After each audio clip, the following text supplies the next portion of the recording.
कैसे हैं मेरे प्यारे बच्चों। आज मैं जो टॉपिक बताने वाला हूँ उसका नाम है कंपाउंड इंटरेस्ट। और ध्यान से सुन लीजिए, चाहे आप एसएससी की प्रिपरेशन कर रहे हैं, चाहे बैंक की तैयारी कर रहे हैं, चाहे आप पुलिस की, सिपाही की, दरोगा की, किसी की भी एग्ज़ाम की तैयारी कर रहे हैं, ये सबसे बड़ा सरदर्द आपका कंपाउंड इंटरेस्ट है। लेकिन आज इस कंपाउंड इंटरेस्ट को हम लोग चुटकियों में उड़ाएंगे और देखेंगे कौन सा ऐसा आसान तरीका है जिससे हम पूरी की पूरी सीआई को एक लाइन में सॉल्व कर सकते हैं। तो आइए देखा जाए। सबसे पहला काम हमारा होता है ये जो रेट ऑफ इंटरेस्ट है इसको फ्रैक्शन में बदलने का। तो हमारा 20% लिखा हुआ है, तो 20% का मतलब होता है 20/100 यानी 1/5 हो गया। हमको दिया है टाइम 3 साल, सारा खेल यहीं से शुरू होता है। 3 साल का मतलब 1 साल हो गया, 2 साल हो गया, 3 साल हो गया।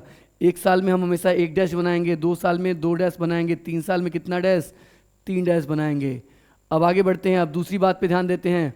हमें प्रिंसिपल दिया है 1250। ब्याज हमेशा जब भी मिलता है तो प्रिंसिपल पे मिलता है, और किससे मिलेगा, रेट ऑफ इंटरेस्ट से।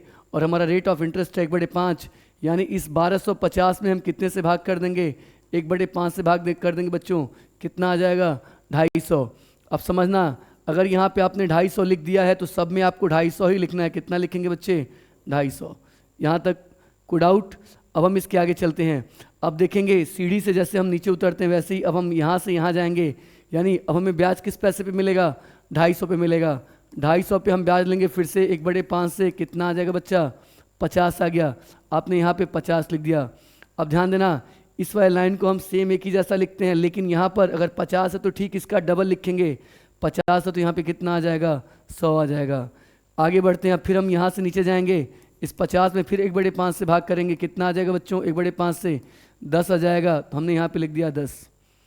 अब क्या बताया मैंने, इस सबको लाइन से जोड़ लीजिए। 750 हो गया, 750, यहाँ आ गया 150, यहाँ आ गया 10।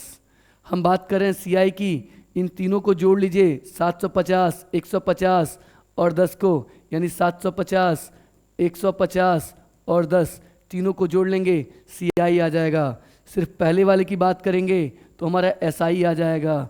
और जो बाकी दोनों बीच के बाद के बचे, अगर हम इनकी बात करते हैं 150 + 10, तो ये किसको रिप्रेजेंट करते हैं बच्चों, सीआई माइनस एसआई को रिप्रेजेंट करते हैं।